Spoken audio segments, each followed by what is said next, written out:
saya Isabella Maharani, saya semester 2 program studi pengembangan produk agroindustri. Jadi di sini kita akan membahas energi-energi terbarukan dari mokaf, biogas, dan bioetanol yang dimana nantinya para narasumber-narasumber ini akan menjelaskan nih bagaimana alur proses pembuatannya dan mikroorganisme apa yang dipakai. Sebelumnya kakak-kakak ini boleh perkenalkan dulu namanya, mulai dari kakak yang di sana. Kenalkan, nama saya Muhammad Fikri Rafi'i dari Prodi Pengembangan Produk Agroindustri semester 2. Perkenalkan, nama aku Sabrina Muslim dari Pengembangan Produk Agroindustri dan semester 2. Perkenalkan, nama saya Rina Melati dari Pengembangan Produk Agroindustri semester 2. Perkenalkan, nama saya Fitri Nurhayati dari Prodi Pengembangan Produk Agroindustri semester 2. Perkenalkan, nama saya Sayyidatun Nafisa dari Prodi Pengembangan Produk Agroindustri semester 2. Oke, jadi semuanya ini satu program studi ya teman-teman. Oke, kita lanjut ke topik berikutnya, yaitu kita akan membahas dulu tentang biogas. Oke, saya mau bertanya dulu ke kakak Vicky. Jadi biogas itu seperti apa sih kak? Nah, jadi biogas itu adalah gas yang dihasilkan dari penguraian limbah organik seperti kotoran ternak dan sisa makanan yang diurai oleh mikroorganisme tanpa adanya oksigen. Jadi itu prosesnya seperti sampah yang dibuat menjadi energi ya? Ya. Terus gas yang dihasilkan itu apa aja sih kak? Nah, komponen utamanya adalah gas metana yang bisa dimanfaatkan sebagai bahan bakar untuk memasak dan energi listrik. Oh gitu ya kak. Jadi proses pembentukannya itu bagaimana kak tahapannya? Nah, pembentukannya itu dari limbah organik diuraikan secara bertahap oleh organisme di dalam digester sehingga menghasilkan gas metana. Oh, berarti mikroorganisme itu sangat berperan penting ya dalam proses pembuatan biogas ini. Nah, penting banget soalnya mikroorganisme berperan sebagai pengurai utama. Tanpa mereka biogas tidak akan terbentuk. Kalau masyarakat itu dampaknya buat masyarakat bagaimana tuh Pak? Nah, dampak biogas itu membantu mengurangi limbah, terus menyediakan energi terbarukan dan menekan biaya penggunaan bahan bakar. Oke, jadi ternyata biogas itu proses pengolahan limbah rumah tangga nantinya akan diolah menjadi biogas atau gas metana, di mana gas ini bakalan dimanfaatkan sebagai bahan bakar memasak atau bahan bakar listrik, yang dimana ini selalu dipantau terus ya semuanya teman-teman agar bisa digunakan terus menerus dan bermanfaat bagi masyarakat. Oke, kita lanjut ke tahap berikutnya, yaitu pembahasan tentang bioetanol. Nah, kita akan beralih dulu nih ke kakak Jihan. Banyak banget orang yang belum tahu tentang bioetanol. Bioetanol tuh bagaimana sih kak? Prosesnya bagaimana? Jadi bioetanol itu tuh adalah proses fermentasi dari singkong, yang dimana hasil dari singkong itu tuh bisa menjadi bahan bakar, dan bahan bakarnya itu ramah lingkungan karena kan dipakai sebagai dan di apa namanya, bahan bakar itu kan dibuat dari singkong. Singkong itu kan bisa ditanam berulang-ulang, jadi itu tuh merupakan bahan bakar yang ramah lingkungan. Berarti bisa jadi pengganti bahan bakar saat ini ya kak? Ya, soalnya kan kalau zaman sekarang kan apa namanya, bensin itu kan cuma bensin aja. Kalau misalkan bioetanol itu tuh ada campuran dari etanolnya. Jadi dan ada campuran etanol sama campuran dari bensin. Kalau peran mikroorganisme bentuknya itu seperti apa sih kak?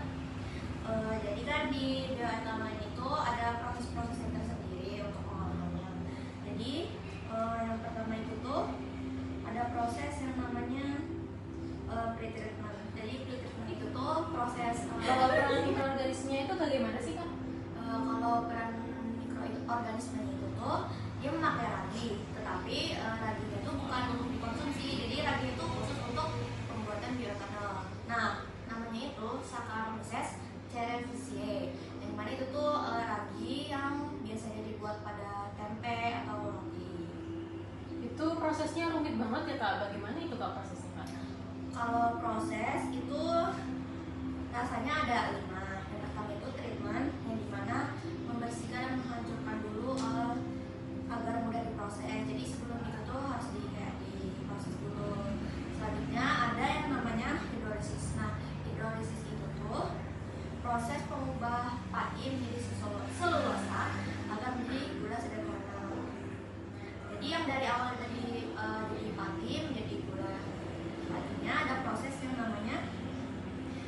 destilasi. Nah, destilasi ini kan proses pemisahan antara etanol dan campuran-campuran lainnya. Pasti kan kalau misalnya kita bikin suatu cairan, pasti kan masih ada tercampur, ada zat-zat lainnya dari sebuah bahan tersebut. Jadi kita harus menggunakan proses destilasi agar campuran dari cairan tersebut itu terpisah dari etanol. Terus yang terakhir itu ada yang namanya dehidrasi.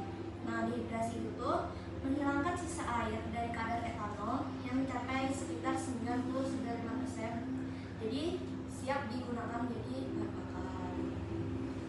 Wah, ternyata prosesnya panjang banget ya kak ya. Tapi kan nih kak, kelebihan dari bioetanol sama bensin tuh apa sih kak? Dan kenapa kita harus menginovasikan bioetanol ini sebagai bahan pengganti bahan bakar bensin? Kalau bioetanol kan sudah saya jelaskan tadi kan di awal-awal, karena bahan bakunya itu kan bisa diolah berulang-ulang kali. Terus untuk bensin kan dari fosil ya. Nah, itu tuh kan bukan bahan bahan yang terbarukan. Jadi itu tuh agak sulit buat prosesnya. Sedangkan kan kalau kita kan memerlukan bahan yang terbarukan agar dari bahan bakunya itu terus ada gitu. Oke. Lanjut ke topik pembahasan berikutnya nih tentang mokaf. Sebenarnya mokaf itu kan sangat asing ya kak didengar di telinga masyarakat. Jadi mokaf itu seperti apa sih kak? Nah, jadi saya akan menjelaskan tentang mockup. Jadi mockup itu modifikasi kasababron yang melalui tahapan seperti singkong, terus difermentasi, dijadikan tepung singkong. Emang apa sih bedanya sama tepung terigu? Nah, kalau tepung mockup dengan tepung terigu ini, kalau tepung mockup itu kan dari singkong, langsung dari singkongnya. Nah, sedangkan tepung terigu itu dari bahan baku gandum. Nah, sedangkan gandum itu kan ketergantungan impor. Nah, jadi kalau kita membuat tepung mockup itu, kita akan menambahkan nilai jual lokal karena singkong berasal dari bahan lokal. Oke. Dan maka dari itu mokaf itu sering dibicarakan ya kak belakangan ini. Itu bagaimana sih kak? Oke, saya akan menjelaskan karena mockup itu bisa menjadi alternatif sebagai pengganti tepung terigu, karena mockup ini kan terbuat dari singkong, berbahan singkong. Karena dari wilayah dari sini itu banyak menghasilkan singkong, sehingga singkong itu dapat dimanfaatkan lebih luas lagi menjadikan tepung. Nah, jadi kita tidak bergantung dengan bahan baku impor seperti gandum. Itu peran mikroorganismenya bagaimana kak? Nah, jadi peran mikroorganisme dari tepung singkong ini dapat dimanfaatkan lebih luas lagi menjadikan tepung. Nah, jadi kita tidak bergantung dengan bahan baku impor seperti gandum. Itu peran mikroorganismenya bagaimana kak? Nah, jadi peran mikroorganisme dari tepung singkong ini memecah komponen yang di dalam tepung sehingga menghasilkan tepung yang halus, putih, dan mengurangi bau yang tidak diinginkan seperti bau teri. Jadi nanti hasil akhirnya itu sudah tidak berbau ya kak tepung Iya. singkongnya, dan biasanya bagus untuk digunakan ke produk makanan mana aja kak? Banyak sekali, banyak tepung singkong yang dimanfaatkan buat bahan pangan seperti roti, mie, terus dan yang lainnya. Berarti bisa dong masuk ke lingkup agroindustri untuk Yes. pembuatan Sangat bisa. Setelah kita mendengar penjelasan dari kakak Vicky tentang biogas dan kakak Jihan tentang bioetanol, kemudian dari kak Fitri tentang mokaf, itu ternyata sangat menarik sekali ya teknologi inovasi kali ini. Selanjutnya saya ingin bertanya kepada masyarakat sekitar nih, Karina, bagaimana sih kak terhadap pandangan kamu terhadap teknologi inovasi kali ini? Pandangan saya terhadap teknologi inovasi ini menurut saya sangat bermanfaat ya, karena ternyata sampah atau limbah yang selama ini kita anggap nggak berguna ternyata bisa untuk menghasilkan suatu teknologi yang bernilai tambah.